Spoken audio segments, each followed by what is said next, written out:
तो दोस्तों इस समय की पहले बड़ी अपडेट में हम बात करेंगे। केवल 60,000 नियोजित शिक्षकों ने बीपीएससी टीआरई के लिए आवेदन किया था, जिसमें से 42,000 सफल हुए हैं। जी हाँ दोस्तों, इस समय की पहले बड़ी अपडेट है कि कितने बच्चे कहाँ के नौकरी पाए हैं। अगर सभी 5 लाख नियोजित शिक्षकों ने आवेदन किया होता तो फ्रेशर्स कैंडिडेट के लिए एक भी सीट नहीं बचता। जल्दबाजी में कराए जा रहे काउंसलिंग के कारण अभ्यर्थियों को काफी परेशानी झेलनी पड़ रही है।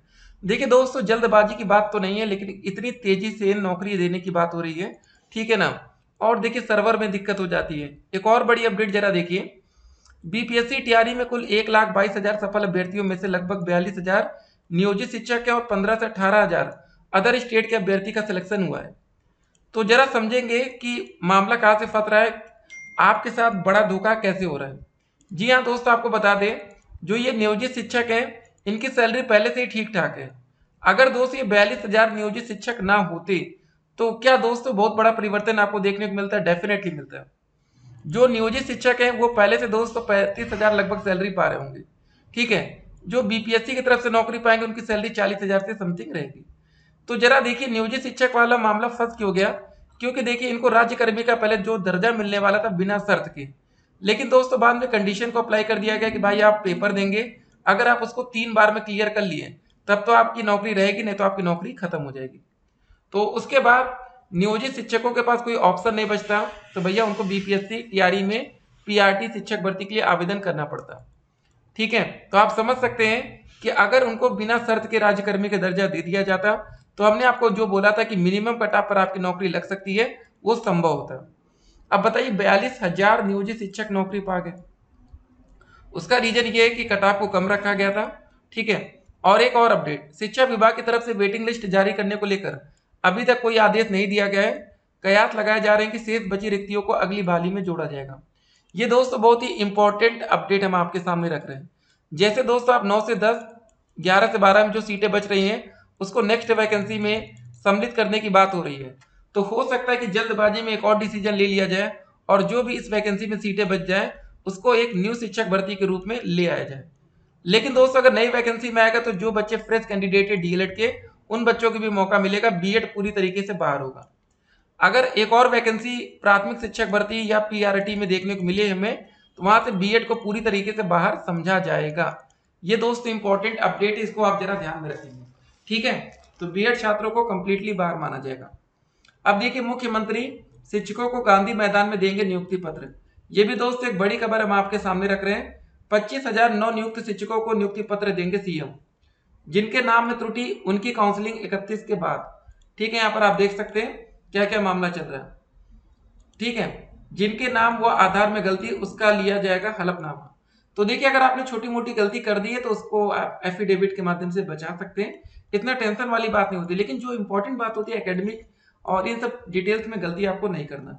और देखिए बहुत से बच्चों का सिलेक्शन इसलिए नहीं हो पाया, वो थे तो एससी कैटेगरी के, ओबीसी के थे, एसटी के थे, लेकिन जल्दबाजी में दोस्त उन्होंने कैटेगरी डालना ही भूल दी और वो हो गए जनरल। अगर आपने छोटी सी भूल कर दी तो भाई आप यूआर कैटेगरी में आप काउंट किए जाएंगे, ठीक है। तो ये सब गलती की वजह से भी दिक्कत हुई। अब आपको बता दें सीटेट फेल भी हुए सफल। जी हाँ दोस्तों, बीपीएससी ने कहा दस्तावेज सत्यापन के दौरान होंगे बाहर। तो यही सब बातें हैं कि जिसकी वजह से बच्चे वेट कर रहे हैं कि क्या हमारी कोई एक वेटिंग लिस्ट आएगी या दोस्तों ये सभी जो पद बचे के उनको नई शिक्षक भर्ती के रूप में भरा जाएगा।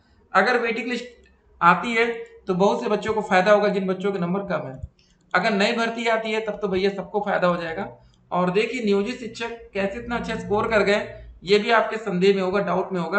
क्योंकि उत्तर प्रदेश में जब शिक्षा मित्रों की बात आई थी तो आपको दोस्तों बता दें यूपी की वैकेंसी में शिक्षा मित्र मात्र 8,018 शिक्षा मित्र पास हुए थे, ठीक है।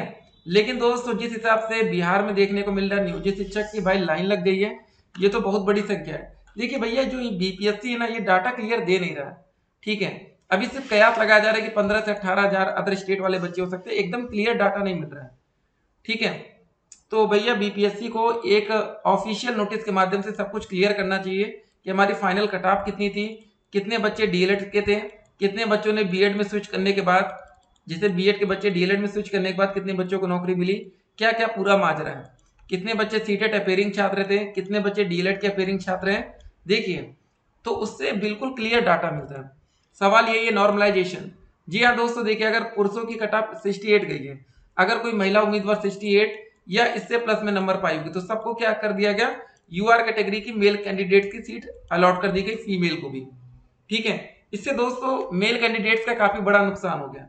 अब देखिए किसी का फायदा किसी का नुकसान। फीमेल कैंडिडेट्स को ऑलरेडी 50% का आरक्षण मिला था, उसके बावजूद इन कैटेगरी में इनको ओवरलैप करा दिया गया। देखिए जब पेपर कराने की बात थी, याद होगा आपको वो 24 अगस्त का दिन, ठीक है, तब तो मेल शिफ्ट का पेपर अलग कर दिए, फीमेल अलग कर दिए।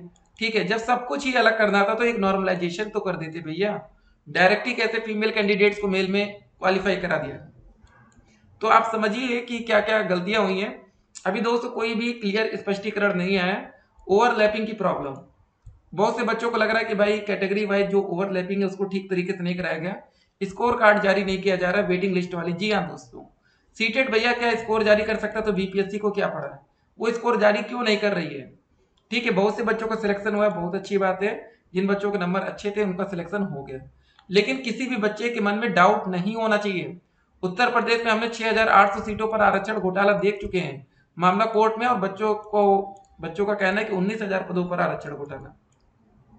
अभी तक दोस्त ये क्लियर नहीं किया गया कितने बच्चे ओबीसी कैटेगरी से यूआर कैटेगरी में चले गए, कितने बच्चे एससी कैटेगरी से यूआर कैटेगरी में गए, क्या ओवरलैपिंग की पद्धति अपनाई गई कि डायरेक्ट ही नौकरी दी गई। सवाल बहुत से हैं, आंसर कोई नहीं मिल रहा है। देखिए काम इतना ज्यादा जल्दबाजी में किया जा रहा है कि कोई बच्चा सोचने तक का समय ना मिले। ठीक है, तो जो भी दोस्तों अपडेट आएगी अपडेट हम आप तक पहुंचाते रहेंगे। आप लोग देखिए तैयारी में लगे रहिएगा। महिला और पुरुष का अलग अलग कटाव बनना चाहिए था लेकिन हुआ नहीं। 69,000 शिक्षक भर्ती में एक बड़ा घोटाला हुआ था, क्या दोस्त उससे बड़ा घोटाला यहाँ बीपीएससी में हमें देखने को मिल रहा है। देखिए होता क्या है ना, अभी किसी की बच्चे को कुछ पता ही नहीं है कि हुआ क्या, सिर्फ दोस्त एक रिजल्ट जारी कर दिया गया। अब इस रिजल्ट से आप बताइए क्या अंदाजा लगा सकते हैं। यहाँ सिर्फ रोल नंबर दिख रहा है, कोई नंबर आपको दिख रहा है, कैसे आप अंदाजा लगाएंगे इस रोल नंबर के बच्चे को कितने नंबर है। ठीक है, तो समझिए आप लोग, जब सही तरीके से रिजल्ट आता है तो यहाँ पर ऐसे लिखा रहता है आपका नाम, रजिस्ट्रेशन नंबर या रोल नंबर, आपके पिताजी का नाम या माता जी का नाम, डेट ऑफ बर्थ, जेंडर आप मेल है या फीमेल, कैटेगरी क्या है, उसके बाद सिलेक्शन कैटेगरी। ये दोस्तों जो दो कैटेगरी होती है, यहाँ पर आप ओबीसी इसलिए देख रहे हैं क्योंकि ये आरक्षण घोटाला के बाद की बात है। ठीक है, पहले की बात होती तो यूआर ऐसी कैटेगरी भी आपको देखने को मिलती। क्या किसी बच्चे का स्पेशल रिजर्वेशन है। तो सवाल दोस्तों बहुत से थे, और नियोजित शिक्षक जो इतनी बड़ी संख्या में यहाँ नौकरी पाए ना, इससे बहुत से बच्चों को नुकसान हो गया, स्पेशली फ्रेश कैंडिडेट। ठीक है, अब उनका पेपर इतना अच्छा कैसे बना, अब ये भी डाउट में रहेगा सभी बच्चों के, क्योंकि नियोजित शिक्षक इतना अच्छा स्कोर कर सकते हैं। ठीक है, और जो बच्चे फ्रेश कैंडिडेट थे क्या वो पढ़ने में कमजोर तो थे नहीं। तो सवाल दोस्तों बहुत सारा बन रहा है, देखते हैं आने वाले टाइम में क्या क्या अपडेट्स आती हैं। अभी जो बच्चे सीटेट में एक भी नंबर से फेल, 89 नंबर है, अदर स्टेट वाले बच्चे बाहर होंगे। ठीक है, बिहार वाले बच्चे तो बच जाएंगे, 75 तक की बिहार में कट ऑफ है सीटेट में, 75, 82, 90 नंबर। तो मतलब दोस्तों लड़कों के साथ हर जगह अन्याय हुआ। अब देखिए अगर कोई फीमेल कैंडिडेट जनरल कैटेगरी के, वो 82 में पास मानी जाएगी बिहार में, और दोस्तों बीपीएससी में 68 नंबर आ गए तो वो मेल कैंडिडेट की सीट ले गए, डबल आरक्षण। ठीक है, ये वाला भी दिक्कत आएगी अभी। चलिए देखते हैं क्या होता है, मिलते हैं एक और वीडियो में, तब तक के लिए स्टे कनेक्टेड, आपका दिन शुभ हो।